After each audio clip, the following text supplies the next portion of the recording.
Okay, students, so today we are going to work on a fun writing assignment.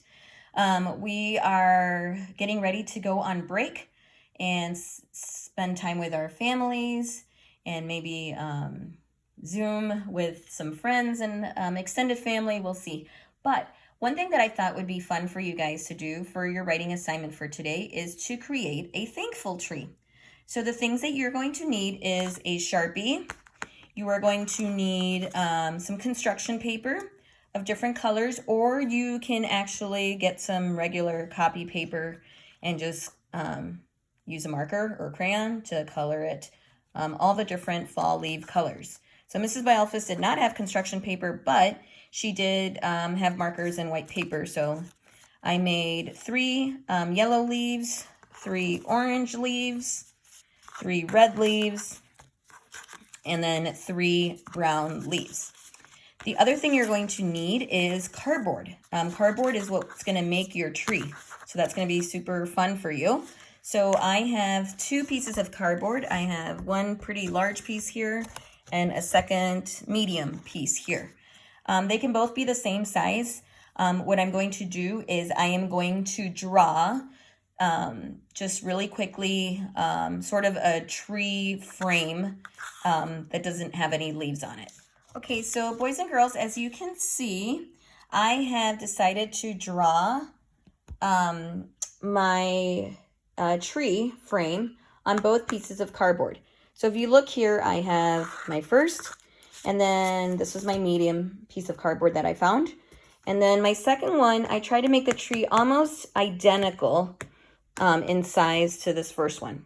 So the next step that I'm going to do is I am going to cut out the tree with just a pair of scissors, okay? Okay, boys and girls, so as you can see, now that I'm done drawing my tree, I have decided to cut it out. Now just know that since this is pretty thick cardboard, I would recommend getting like cardboard that you would use from a box, because it's nice and sturdy and it'll stand up nicely for you when you want to stand it up. But since it's pretty thick, you have to use pretty good scissors. So make sure that you get your parents' permission to cut this tree out. I don't want any students getting injured when they cut this tree out. So I have cut both of them out, and I also they don't have to be perfect together, but I looked at their sizes just to make sure it's about even. And so when I look at this, it looks pretty even. So then what I'm going to do is I'm going to place these trees side by side, and I need to mark the middle of the trees. And I'll tell you why in just a minute. So I'm going to place them side by side and make sure that they are lined up evenly, right? Like so. And then what I'm going to do is I'm going to decide where the middle point for my trees are.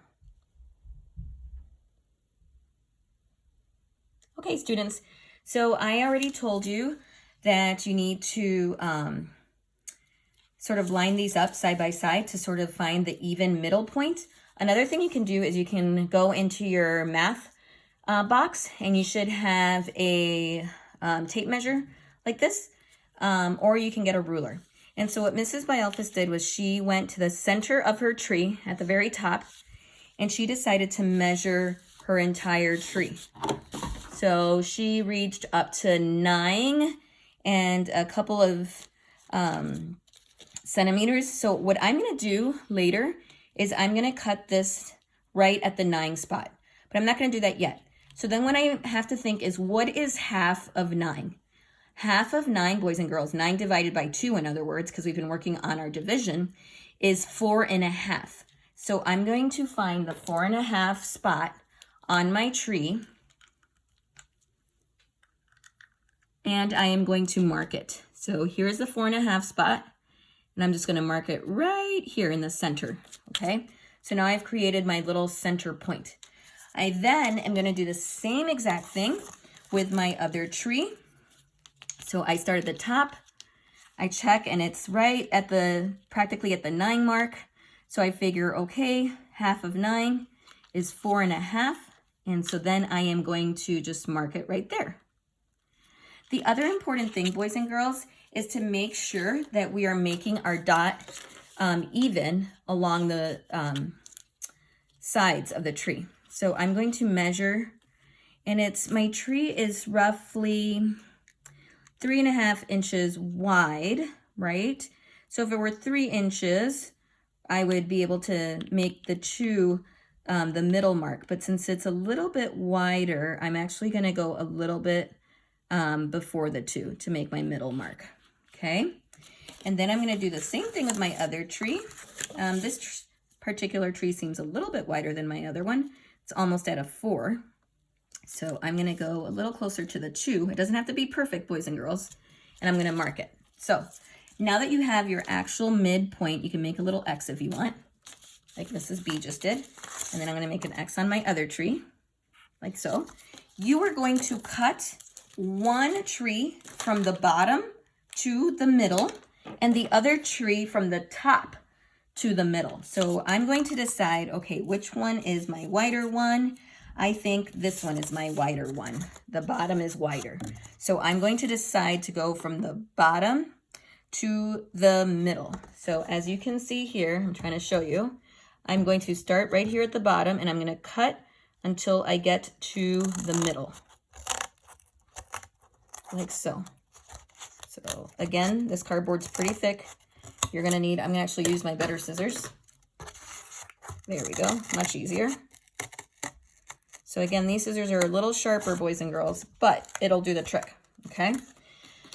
Then I'm going to grab my other tree and I'm going to start at the top, right in the center, and I'm going to work my way to the middle.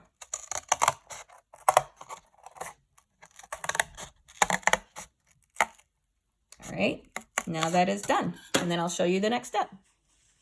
Okay, so now I have cut from the bottom, like I said, to the middle on one of my trees. And I've cut from the top to the middle on my other tree. So now comes the fun part. You are going to grab the tree that has a slit from the bottom and you are going to place it sideways. So you're going to make it perpendicular, boys and girls. There's another math vocabulary word for you. All right, and you're going to keep sliding it all the way down.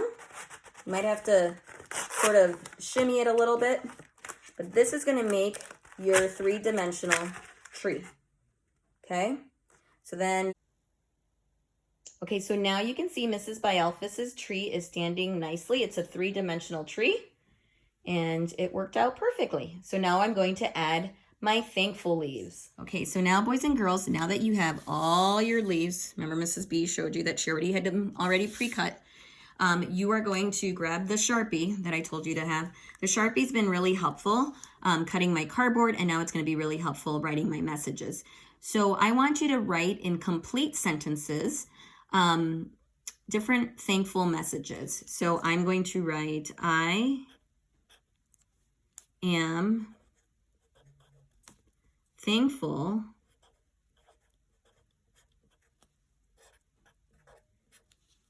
for my students.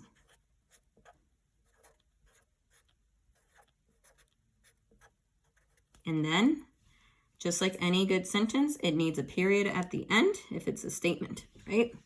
So I put my lovely little period at the end. So eventually, I'm going to continue writing all my thankful messages. And then when I'm done, I am going to either glue or tape them to my tree. So the next video, I will show you my final product of my beautiful tree. Okay, kids, so now I'm done with my tree. I have a couple of more leaves that I'm going to add, but I just wanted to show you like a quick idea of what this tree looks like. So like I showed you, the first one that I wrote says, I am thankful for my students. Another one that I wrote, and we want to make sure that we're writing in complete sentences. I am thankful for Nicholas for his sweet hugs. That's my youngest son. I am thankful for Brendan for his generous nature. That's my oldest son. I'm thankful for Brooke for her kind heart. That's my daughter. And my husband, I am thankful for my husband for his kindness. So when you are done, you are going to use the leaves that you cut out. Again, remember to write them in full sentences, boys and girls. We're not doing fragments or run-on sentences, just complete sentences. And then you are going to tape them all to your branches. And then when you are done, it'll sit nicely on your table, like so. All right, thank you.